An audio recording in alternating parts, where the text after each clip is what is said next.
Giliran Bung Rocky ini tadi agak kencang di awal. Kita lihat sekencang apa Bung Rocky sore hari ini ya. Kita lihat. Silakan.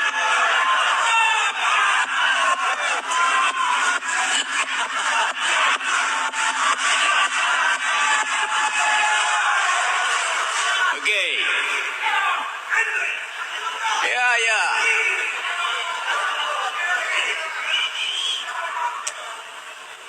Apa soalnya? Enggak. Simpel kok, simpel. Para pemirsa dan para hadirin, simpel kok. Yang kita minta dari Rocky hari ini. Keren, dua orang Sekeras pintar. apa dia bertanya kali ini? Anies Baswedan dan Bung Rocky Gerung. Memang kalau saya bertanya sekeras apapun, nggak bisa dijawab oleh Anies.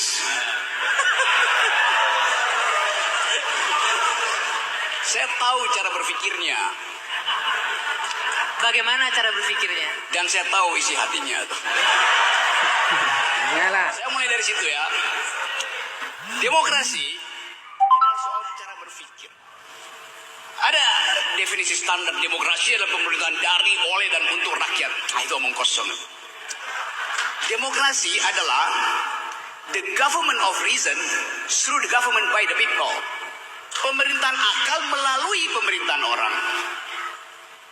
Demokrasi adalah doing habits of the heart. Datang dari kebiasaan. Saya pakai bahasa Inggris karena dia paham bahasa Inggris.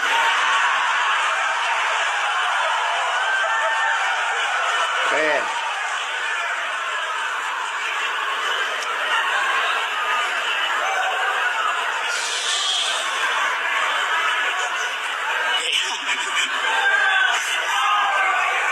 Kenapa? Aku.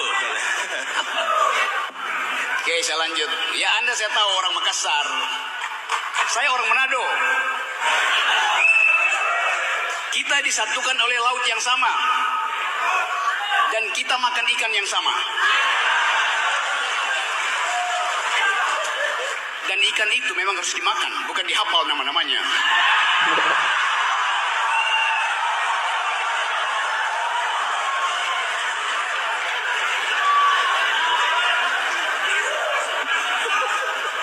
Dan bagian paling enak dari ikan adalah kepalanya. Karena kepala ikan lebih bergizi dari kepala negara.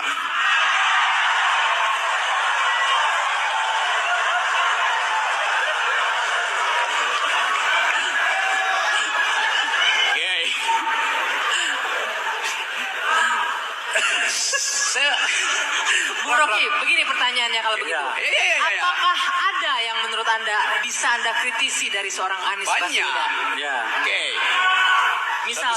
Satu-satu ya. Tadi saya suka caption yang ditunjukkan di situ bahwa di ujung sana tantangan dari demokrasi adalah undang-undang ITE. Anda bayangkan, kenapa saya mesti ulas itu? Karena saya akan kena undang-undang itu.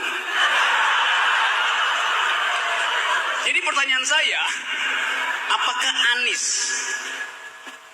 akan membatalkan undang-undang itu demi saya, yang sahabatnya, atau demi demokrasi? Itu pertanyaannya. Bukan sekedar saya. Anda di sini bisa kena undang-undang yang sama. Saya kasih ilustrasi ya. Saya biasa naik gunung. Satu waktu saya naik gunung gede. Petani di situ dipimpin oleh seorang lurah lulusan SD. Dia bilang begini, Pak Rocky, kemarin ada orang pasang patok di kebun saya. Bunyinya, ini proyek strategis presiden. Maka mulai diinsinuasikan, kalian mesti pindah dari situ. Padahal itu mata pencarian mereka. Nanam singkong, nanam kol, nanam wortel. Jadi begitu disebut undang-undang ITE, panik rakyat itu. Disebut industri strategis presiden. Lalu dia bertanya ke saya, Pak Rocky, kalau saya foto orang yang lagi nanam patok itu, saya kena undang-undang ITE apa enggak? Anda bayangkan. Republic of Fear. Ini republik penuh kecemasan. Undang-undang ITE bisa menghantui petani di Cimacan. di Cibodas. Itu pentingnya kita bicara soal itu. Jadi demokrasi itu adalah jaminan primer tentang kebebasan untuk berpikir. Itu aja. Kebebasan berpikir menghasilkan kebebasan berpendapat. Gak mungkin ada pikiran tidak diucapkan dengan pendapat. Nah, poin saya adalah kita sekarang dibikin dungu karena gak mampu mengucapkan pendapat, karena akan dihadang dengan, kalau Rocky Gerung berpendapat mesti sopan dan santun. Saya akan sopan dan santun pada ulama, saya sopan dan santun pada orang tua.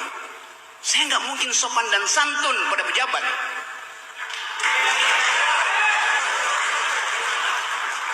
Kasih kritik tapi sopan, artinya jangan kasih kritik. Kan dasarnya itu kan. Jadi kita mau ajukan, ini forum akademis. Pikiran hanya disebut pikiran kalau ada pikiran yang menentang. Kalau Anda berpikir nggak ada yang mengganggu Anda, itu artinya Anda lagi berdoa. Itu bedanya berpikir dan berdoa. Jadi saya ingin Anies menjawab itu tuh. Apa alasan utama kita harus menghasilkan pikiran? Kita harus mengucapkan pendapat. Kita harus bertengkar dengan pendapat. Kan kita bertengkar dengan pendapat. Kenapa bertengkar dengan pendapat? Kena pidana. Itu nggak masuk akal. Saya tidak melukai satu inci kulit seseorang kalau saya mengucapkan pendapat. Kenapa mesti pidana? Ajaib negeri ini. Mengucapkan pendapat adalah pidana. Tapi itu yang ingin saya tanya pada Anies, eksplorasi apa dasarnya, supaya bukan sekedar kita yang tahu, petani di Cimacan itu tidak lagi ragu untuk bahkan memotret orang yang lagi menanam sesuatu yang menghalangi pekerjaan dia tuh. Ini yang mesti kita sosialisasikan tuh. Nah, kita sosialisasikan ini di dalam upaya menghasilkan kembali demokrasi. Tapi hari-hari ini dianggap bahwa demokrasi nggak ada, yang ada dinasti. Padahal sebetulnya juga dinasti nggak ada. Karena dinasti itu darahnya biru, yang sekarang darahnya kotor. Siap. Segitu aja. Bung Rocky, segitu aja untuk Pak Anies. Tajamnya cuma segitu. Jaminan bahwa undang-undang ITE tidak akan lagi mengkhawatirkan. Gini ya, saya mengucapkan itu dengan cara saksama dalam tempo sesingkat-singkatnya, supaya saya bisa provokasi mereka untuk bertanya pada Anies. Pertanyaan ini sebetulnya jauh lebih dalam daripada soal ITE. Okay?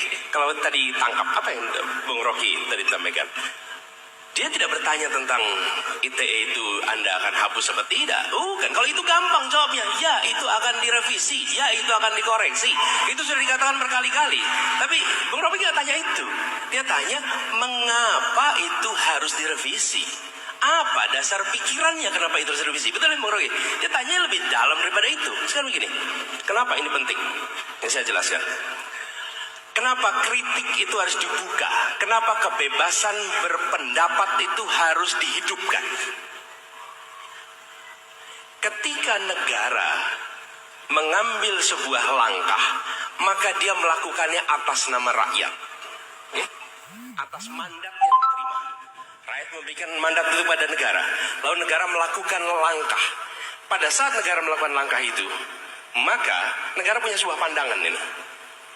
Bila ruang untuk kebebasan berpikir itu dibuka, maka langkah ini akan memancing pendapat.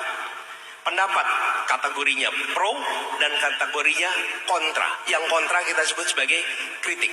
Apa yang terjadi ketika kritik itu dibuka ruangnya?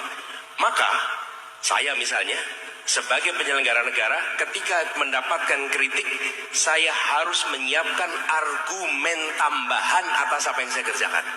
Saya harus mereview semua alasan kenapa yang dikerjakan. Dan ketika kemudian kritik itu makin tajam, apa yang dikerjakan harus memiliki dasar yang lebih kuat lagi. Dan ketika itu terjadi, maka kritik itulah sebenarnya yang membuat sebuah rencana, sebuah kebijakan makin solid. Kalau ruang itu tidak ada, ruang itu tidak dibuka, apa yang terjadi? Dia akan melenggang tanpa kritik dan dia nanti muncul sebagai masalah yang baru dirasakan rakyat sesudah. Giliran Bung Rocky ini tadi agak kencang di awal. Kita lihat sekencang apa Bung Rocky sore hari ini ya.